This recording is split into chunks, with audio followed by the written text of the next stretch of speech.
I know what you're thinking. Did this guy forget about the other half of the double rebuilds or what? We saw the Malawi River Aquarium a month ago. Where is the other half of the double rebuild? Well, you know it's right behind me, the 220-gallon flooded forest Discus build. Some things you just can't rush, and keeping Discus for the first time for me was definitely something I wasn't gonna rush. So I built this tank up slowly, and I feel that the results are excellent for how long it's been running. And well, let me show you. Okay, so I thought what I would do is start you off with where we left off with the 220-gallon flooded forest, and that was the filtration system that we were building down there. But the reality of it is whenever you put a camera in this tank, I kind of think your eye gets caught by these guys right here. Yeah, this School of 14 Discus. I don't know about you, but every time I look at the tank, it's hard not to notice those guys. So it's hard to start and talk about some corridors and some little guys back in there when you have these guys all front and center. So I figured what I would do then is just go ahead and let's talk about the Discus first, and then we'll go back and talk about the filtration and all the other fish you see living in here with the Discus. So what do we have here? We have 14 Discus that I ordered from Hans Discus.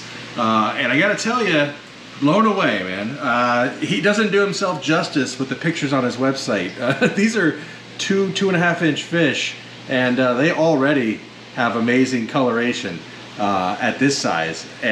But beyond that, the communication from this guy, the way the fish were packed, the quality of these fish, the way they came in, just blown away. I mean, amazing stuff. You know, there are a lot of potentially good Discus breeders, ones I've read about that seem like they have very solid reputations.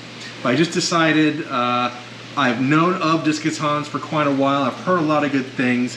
I know he's been around for a long time, and he's also close to me. He used to be in Baltimore, Maryland. Now he's in Delaware, and I live in Maryland. So I figured it'd be a shorter trip for these guys in the bag, which is always a good thing. So went ahead and pulled the trigger with Discus Hans, and I'll tell you what, I cannot be more happy. Very, very happy with what I got, and very happy with, like I said, the communication. He sends the email where he says, "Hey, your stuff's ready. I'm thinking about sending it on this date. Does that work with you? If you'd be there to receive it, you know." And I love that kind of thing, because you don't want fish sitting out there in front of someone's house if you're at work all day and you can't receive the package, or if the sun or the cold or whatever. It's nice to know that he cares about the fish, that you're going to be there to pick these guys up, bring them in as soon as possible when they're delivered, and start getting them acclimated into their new home. So definitely appreciate that. And then the packing was insane. I mean, these are like the thickest fish bags I've ever seen, and he had them double bagged. And normally when you take fish out, a lot of times their colors are lost, and they're kind of, they've been in the shipping, they look stressed. Man, these guys look just like this in the bags. And they were like, I swear they were interacting with me through the bags as I was floating them in the sump, getting them temperature acclimated. So very impressed, I don't know if that was all just a short trip, or I think it has a lot to do with Discus Hans' stewardship of these fish. So it definitely shows through.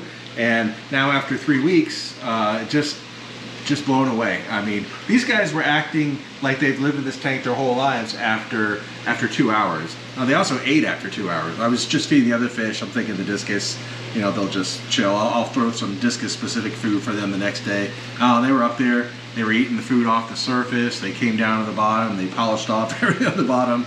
They were beating out the Serpe Tetras. I know some folks worry about the Serpes being on the aggressive side for Discus, but not my experience at all. These guys were definitely handling their business, getting their food. They're not bothering anybody. Nobody's bothering them. It is a nice, good balance with the fish. So let me, real quick, just if you're curious what not species, but variants of Discus I got. These are all in pairs. So it's a pair of checkerboard Discus, German Wonder Discus, Marlboro Reds, Pigeon Blues, Leopard Reds, Flochen, and Brilliant. So those are the variants I have. They're all reds and blues. I like a variety, but I also like there to be sort of a contained range, not like kind of like the Noah's Ark thing where it's like 2 of every single color possible. Sometimes to me that looks a little unnatural. So even though these guys have different colors and patterns, there's sort of commonality between them. Like At least, you know, maybe this is just in my mind, but I could see them in a school together, even though we know these aren't wild caught. These are all, you know, human developed variants here, but it all sort of fits together for me. So what are you gonna do? That was the choice I made, and very happy with it. When I come down to the fish basement, you know I have a lot of stuff to look at down here, and man, I'm always on this tank. I'm specifically always on these Discus. Really, really love these guys. Okay, so that's the elephant in the room. That's the Discus. You know, you really can't film this tank without those guys taking center stage. But let me take you back now to where we left off with the double rebuild on the flooded forest here, and that was the sump. So we know we took the 2 plastic tub containers, very inexpensive. We combined them with 2 bulkheads and PVC pipe, and we made ourselves a nice filter. I'm happy to say that it is working great, and I only had to make one change. So over in this section here, I had another layer of the biological media, which meant I had to keep the water level higher to keep the biological media always submerged so the bacteria wouldn't die. So what ended up happening is when I did the test, where I turn off the pump and I see when the water drains down, if this can accommodate that, it was a little too high. I mean, it was right on the hairy edge and just starting to drip over that back corner, which is the lowest point.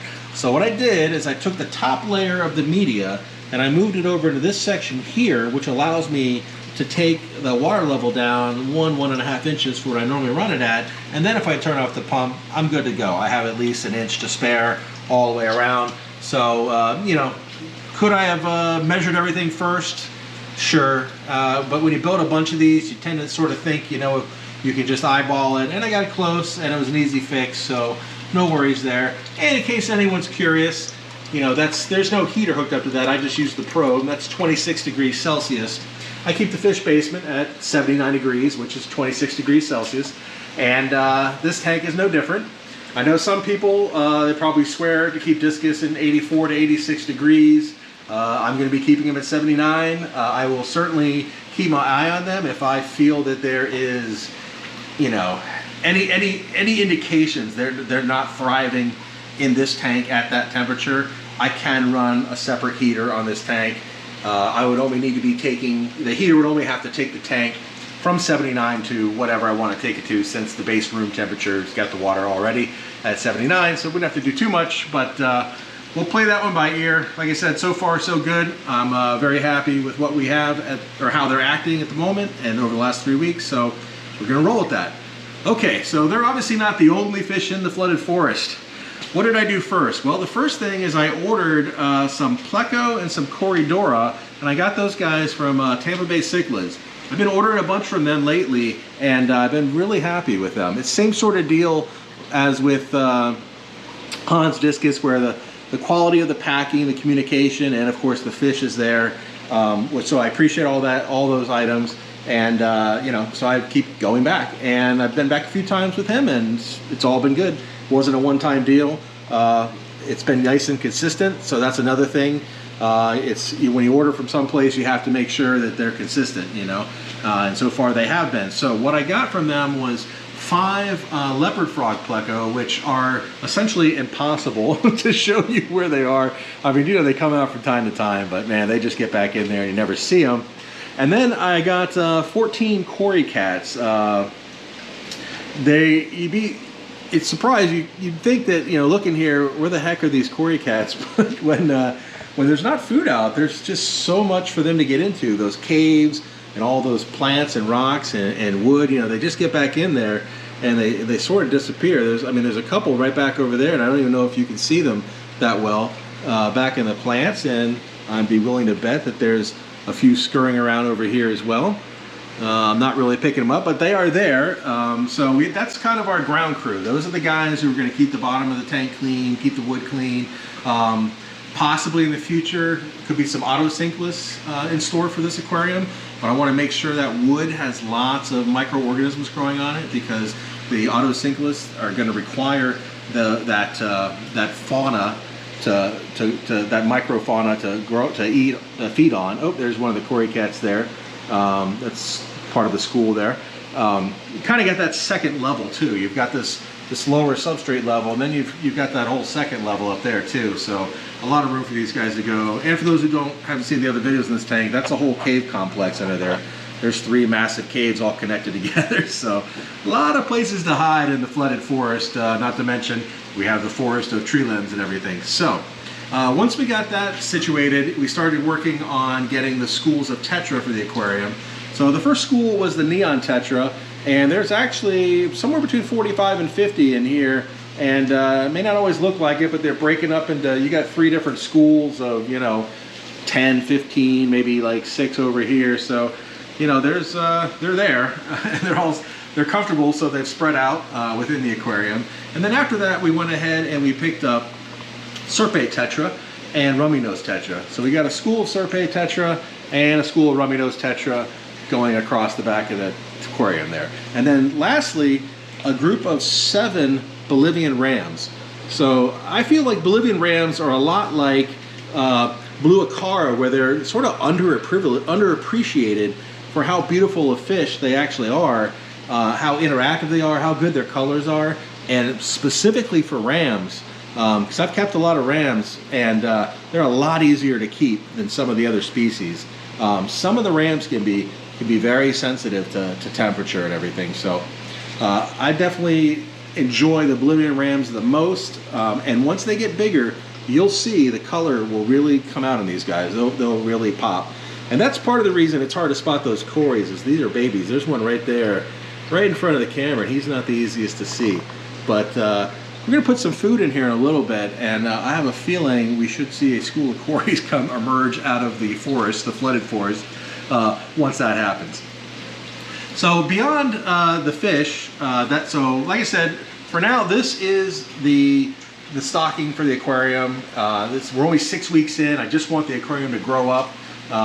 There's not any any immediate additions to the tank other than when the tank is ready, the auto sinkless, which again they certainly bring a lot more than they impact the environment. So I don't see them as any pressure on the system. I feel like there's a good balance. We need to let all these guys grow out. Obviously the Discus, they're going to get quite a bit larger than they are right now. These are 2.5 inch Discus, so they're quite small at this time. But the rest of the aquarium, so we can see that the plants, these are easy to grow plants, and they are living up to their reputation. They are growing very easily and all over the place. So that's what we wanted. We wanted this flooded forest jungle of these, not dense plants, ones that create a lower canopy, and then when they get taller, they create that loose foliage like you can see in the back, where the Discus can easily swim through there, the Tetra can easily swim through there. So that's the goal with them, and that's moving along well. You might notice also too, there's like these tufts of algae. They're kind of weird. I haven't really ever had that kind grow in the tank before. I don't know if it's specific to that new type of wood I was using or what, but so far it hasn't grown out of control. I kind of like it actually. It sort of adds to the flooded forest look to me. It's sort of giving like a canopy up there. So I'm going to let it roll for now, and if it gets out of control, I'll definitely pull it off. I pulled a little off and it comes off really easy, so I'm not worried about that. So the plan is just to, roll with it, see how it goes. I have a suspicion that once the plants really get going, and with my dosing schedule, they're going to outcompete those that hair algae, and they're just going to, it's going to die off. So it's pretty typical when an aquarium is only 6 weeks old. 6 weeks for the rebuild here. So it comes with the territory, but it's something to keep an eye on, and it's one of the cool things about a living ecosystem is things like that, where you have something you didn't expect, but maybe it works out, or if it doesn't work out, we'll pull it out. We'll run the system in such a way that it gets outcompeted by the other plants. So it's kind of cool. It's part of the fun of having a living ecosystem.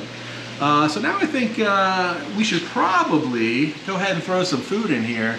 And the Discus, so I messed up the first time I filmed this video. So they've already had their meal, but I'm just going to go ahead and feed the tank again. I have a sinking suspicion they'll be willing to eat again, even though it hasn't been that long. And I know the Tetra are the same way. So let's get some food in there and see these guys. So I like to start off with just some regular flake for the other fish. And like I said, the Discus, they're not shy.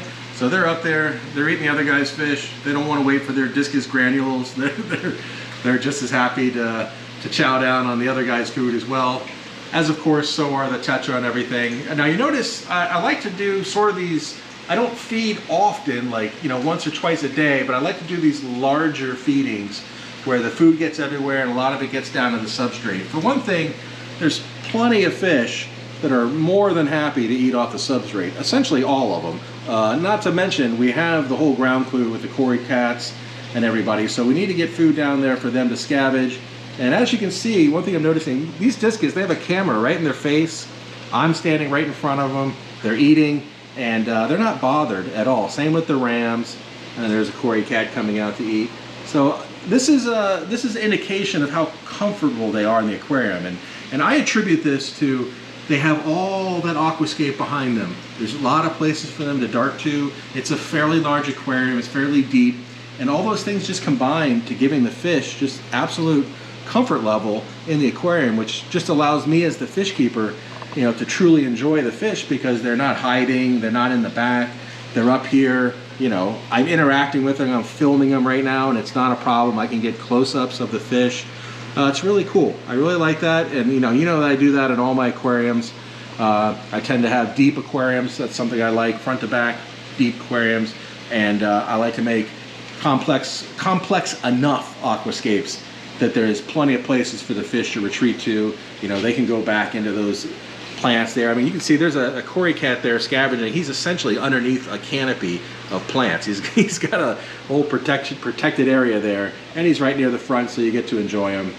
Actually, no, here's the Cory crew come out. So we've got 4 or 5 of them all in one area, you know, getting that food. And you can see that too, is all the fish, they compete for the food, but in a gentle way. You know, there's no hard competition. They're just all living amongst each other, living together. You know, they're all getting the food.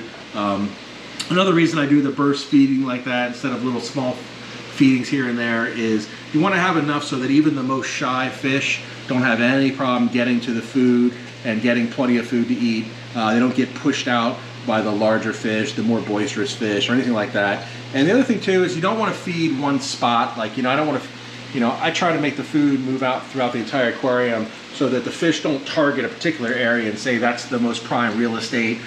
We're going to control that. We're not going to let anyone, you know, come over and be there. So those are the things you look to do to keep the harmony of the aquarium. And of course, simply just having all of this flooded forest, you know, aquascape, just so that there is no one prime real estate. There's just a lot of site breaks. There's a lot of territory that is all equally quality territory for the fish.